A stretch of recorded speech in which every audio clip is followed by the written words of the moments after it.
Hi, my name is Dennis, and I wanted to introduce you to our camper van, my conversion, Moby. I'm going to do a little walk around, show you all the features, and explain why I did things a certain way, and we'll get started. So I'm going to open the hood first.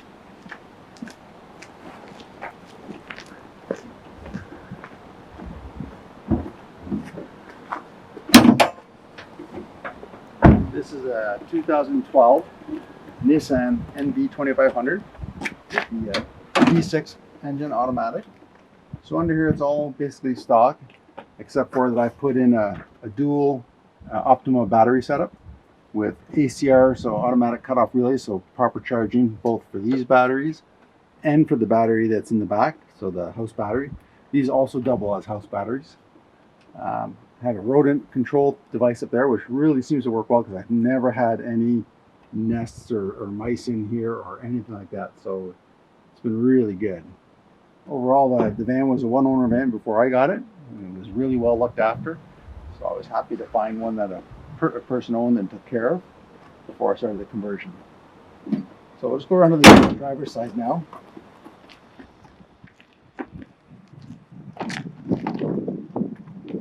So inside, you might have to kind of go in here to look up. But the van inside more or less is stock. I've added some USB ports down here. Updated the radio, so it's got a new radio that's got Bluetooth connectivity, maps, and all that. Also added a reverse camera, so you can see behind you, because obviously you can't see through the vehicle. And then I added this overhead storage system, which has really worked out to be great. Got my hat up there, got a little Kleenex box holder and the flashlight. And these vans also have handy dandy little storage compartments under the seat, which is really nice. But it's a really nice driving van, very comfortable. Gets about, when it's fully loaded, gets about 15 miles to the gallon on regular fuel, so it's not bad to operate. We'll go around to the other side. So inside, we have the vent visors, which are nice, so you can actually have the windows cracked without, when it's raining, without getting rain inside the vehicle. And then we had these seat covers made with Mexican blankets we picked up in Arizona. Unfortunately, they're not a very durable fabric, so they're probably going to have to get replaced at some point. I don't know if you noticed, we have the Folgers coffee can garbage can. Works awesome, so you can just reach it right there. This vehicle has a huge center console. It goes way down, so you can put a lot of stuff in there. And then I have the all the insulated covers that go over all the windows inside here, so it really darkens the van and also keeps the heat or cool, depending on what you're trying to do. We've also equipped the van with a Fiamma awning, which is really nice, easy to use. Clamps out.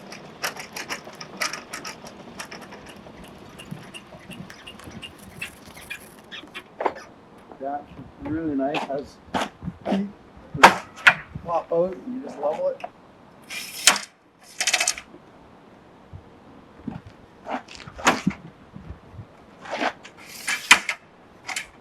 It works really well, and also if it's a little windy, it comes with straps and all that you can anchor to the ground, so it's not getting blown around by the wind. And then of course to handle the storage back, I always have to remember to take this out before I close the door. I've done that a couple times.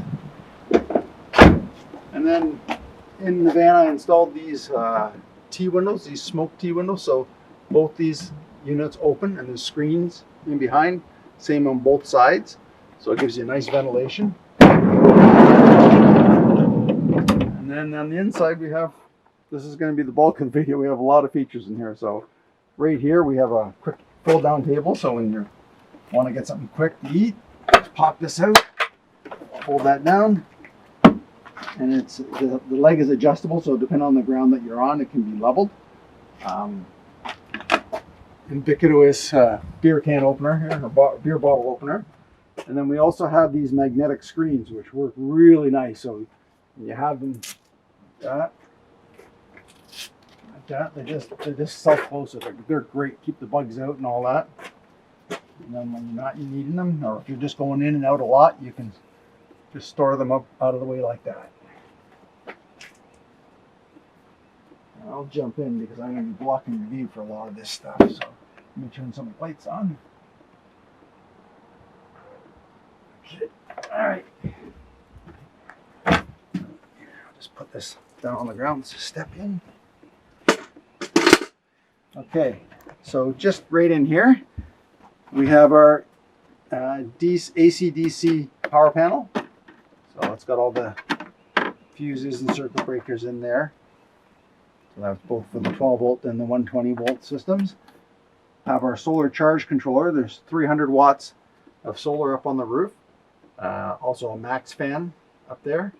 This is the switch for the inverter. We have a 2000 watt inverter. And this is the lighting controls, the dimmers for all the LED lighting that I've built into it. And they're all adjustable, which is nice. So you can just put as much or as little light as you want. In this area, we have the overhead storage here. And I've made all kinds of these little wooden crates that are made from recycled pallets. And so they pull in and out here. There's 4 of them.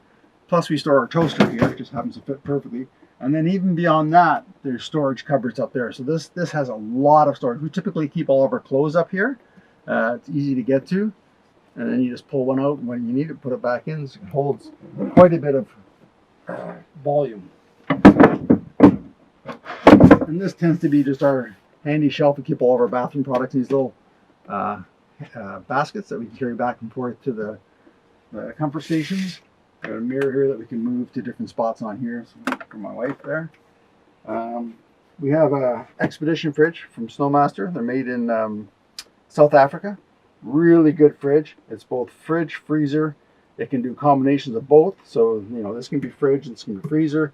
Reverse it. They can both be freezers. They can both be fridges. So it's really, really handy. It holds quite a bit. Works really well. It's very quiet. It does not use a lot of power. Over on this side, we have a little storage for all of our, keep all of our plates and cutting boards and utensils and stuff like that. So it just snaps in there and it's out of the way. And then of course, as I mentioned, the windows, they all have these solar covers on them just to keep the heat out. And then you can just crank these open like that. They work really well. Nice and quiet, they don't leak.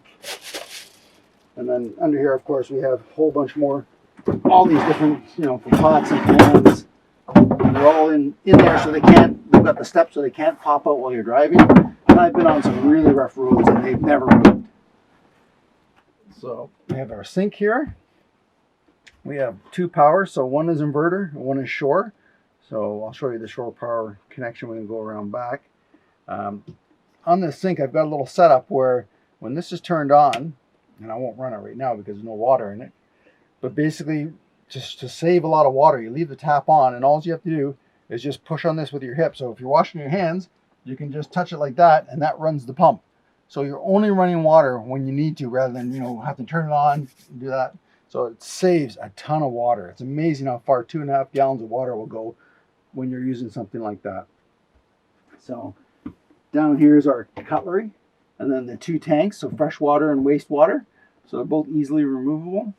Storage for our propane. We don't cook inside. We do all of our cooking outside, but this is just where we store the stove. It fits right in there and doesn't move or rattle. Again, more heavy-duty storage in here. In here, lots of pans and everything. The junk drawer. Everybody has one of those. Even in your camper, you have a junk drawer. There you go. And then washing stuff for dishes. And then on this side, we have under here is storage for the porta potty, the cassette toilet, which is right under here, which at night we just put right here. So it works really well. And then in here is just more storage. And then these things are just 2 huge pull-out drawers. We can store whatever, you know, whatever we need in there. They hold a lot and have little locks to keep them from moving when you're driving. So that works really well. And then, of course, this is what we call, it's in couch mode right now, but it's, before I get that far, sorry, forgot about the table. The table just pulls right out of here, and there's a leg that just pops down, so that becomes our table if we want to eat inside or play cards or whatever. It cushions on both sides, and just sit there and doesn't take a lot of space, so it's nice, it's out of the way. And again, everything has got locks, so when you're driving around, things don't move. So I'll just throw the pillows on top of here. I'll show you how the bed works. So this bed is on an electric lift. So all you have to do is there's a little pin that locks it in place so it doesn't move. Pull that pin out, and then I just slide the bed a little bit forward until it hits the lift, like that, and then just flip the switch, and down it goes. So now it's all set up for sleeping. Then there's two little fold-down lifts right here that go on top of the when these mats are removed, just to provide extra support. So we can both sit right on the edge of this bed, and it doesn't move at all. So it's really, really sturdy. Put it away, just reverse. You just pull that switch up, and then when it gets to a certain point, you just push it the rest of the way. So it's really easy and very quick to put away, just like that. So just turn that switch off. We have a garbage can here that we made. Put that in there. Then up here we just have a bunch of hooks. Got a fan that can be positioned as runs independently of everything else, so you can run that whenever. Little LED lights at the top. Two small cubbies on both sides of the bed. And then we've got the solar cover over the vent, so that just keeps the sun from shining in and waking you up, but allows the air to circulate, which is really good. We have fire, smoke alarm, carbon monoxide detector. And I think that's, we've got the privacy curtains here. I think that's about it in here. I don't think I've missed anything. So, oh, the propane alarm. Not that we never have propane in here. I originally put that in thinking that we would be doing, there would be propane in the vehicle, but the way we've set it up, we don't have propane in the vehicle, so that really is not necessary. So I'll just put this back up. So again, this is really nice when you're stopping for a quick coffee or whatever. It's very quick to set up. Like that, down, like that, and then just, oops, sorry, around, just hook it like that. I try to keep everything as simple as possible, so it doesn't require a lot of repairs or things like that. And that just goes in there. Just turn the lights off.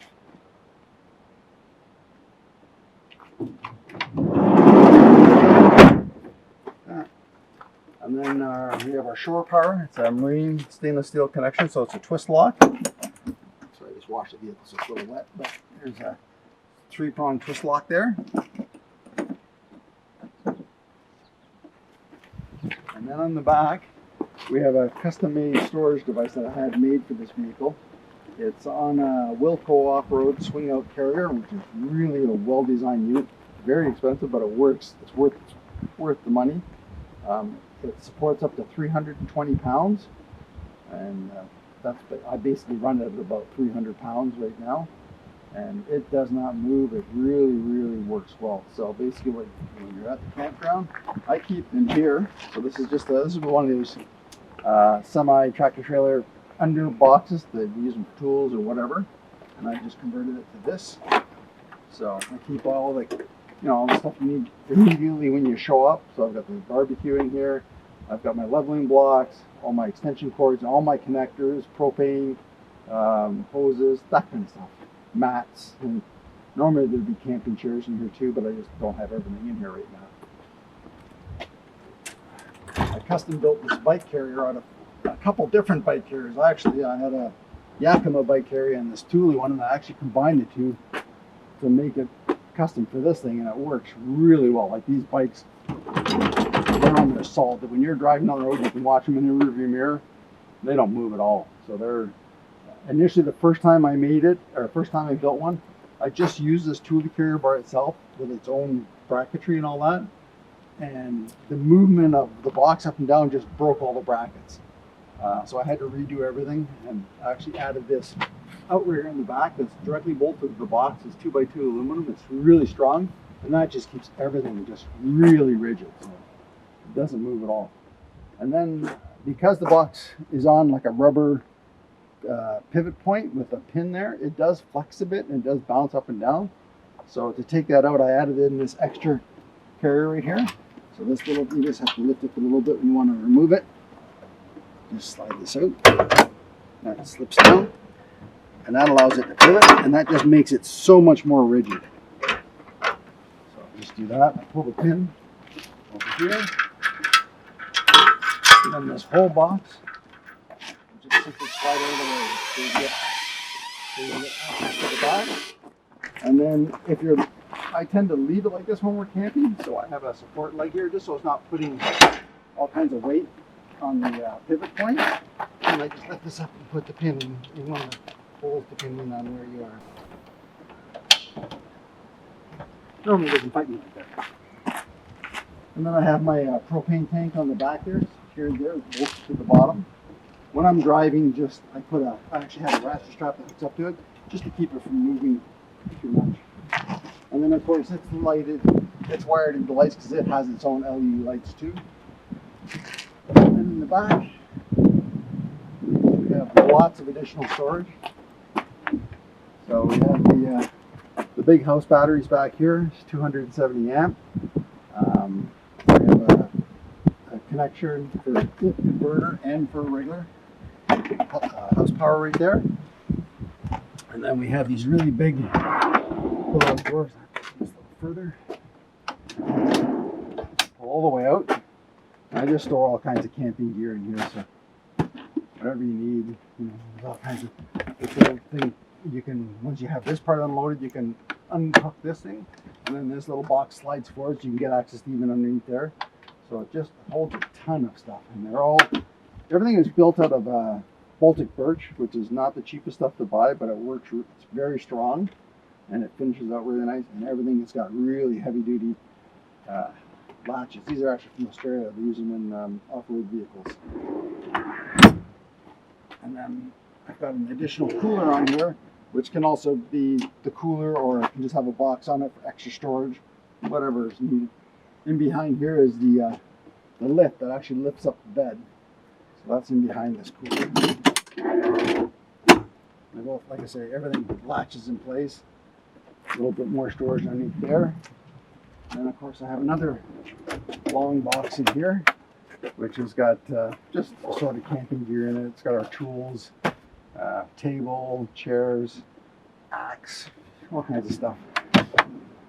And then I also have another storage that goes full length, so it's about 5.5 feet long, and that's just for keeping random stuff that's long that you need, whether it's camping chairs or poles or whatever.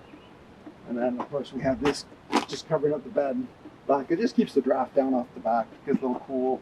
Sometimes when it's cold outside, you get a little bit of a draft, so that just keeps it down and it makes it very comfortable inside.